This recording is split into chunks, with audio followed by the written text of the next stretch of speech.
Hello ସାଙ୍ଗମାନେ, ମୁଁ ସକାଳୁ ସକାଳୁ ଉଠି ଖାଇ ପିଇ ସାରି ଲାଗି ପଡ଼ିଲି ମୋ ସ୍ୱପ୍ନର ଦୁନିଆକୁ ଭରିବାରେ। ଭରି ସାରିବା ପରେ ମୋ ନଜର ପଡ଼ିଲା ମୋ पर्सरे। पर्स ଦେଖିଲା ବେଳକୁ ଟଙ୍କାଟେ ବି ନାହିଁ। मतलब ये जो फिर वही बात आ जाएगी, जो गरीब हो ना आदमी, यो साला अपनी आदत से गरीब हो। ଏଇ ଟେନସନକୁ ଭଗିବା ପାଇଁ ମୁଁ ଚାଲିଲି ଗେମ୍ ଖେଳିବାକୁ। 2 ମିନିଟ୍ ଖେଳିଛୁ କି ନାହିଁ, ସାଙ୍ଗ କହିଲା ଚାଲ ଯିବା ଆଇସ୍କ୍ରିମ୍ ଖାଇବା ପାଇଁ। ଆମେ ଆମ ଡେଭିଡ୍ ପୁତ୍ରାକୁ କାଢ଼ି ଚାଲିଲୁ ଆଇସ୍କ୍ରିମ୍ ଖାଇବା ପାଇଁ। ଆଇସ୍କ୍ରିମ୍ 2ଟା ନେଇ ଆସିଲୁ, ତାକୁ ଖାଇ ଆଉ କିଛି ସ୍ନାକ୍ସ ନେଇ ଆମେ ଚାଲିଲୁ ଘରକୁ। ଘରକୁ ଆସି ଆମେ ଲାଗି ପଡ଼ିଲୁ ଆଣିଥିବା ସ୍ନାକ୍ସକୁ ବନେଇବାରେ।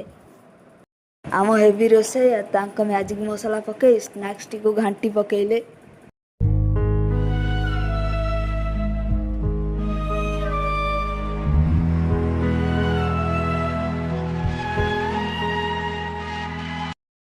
ବନେଇ ସାରି ତାକୁ ଖାଇ ଚାଲିଲୁ ବିଲକୁ। ବିଲରୁ ସବୁ ପିଲା ଆଗରୁ ଥିଲେ, ଆମେ ପଛରେ ପହଞ୍ଚିଲୁ।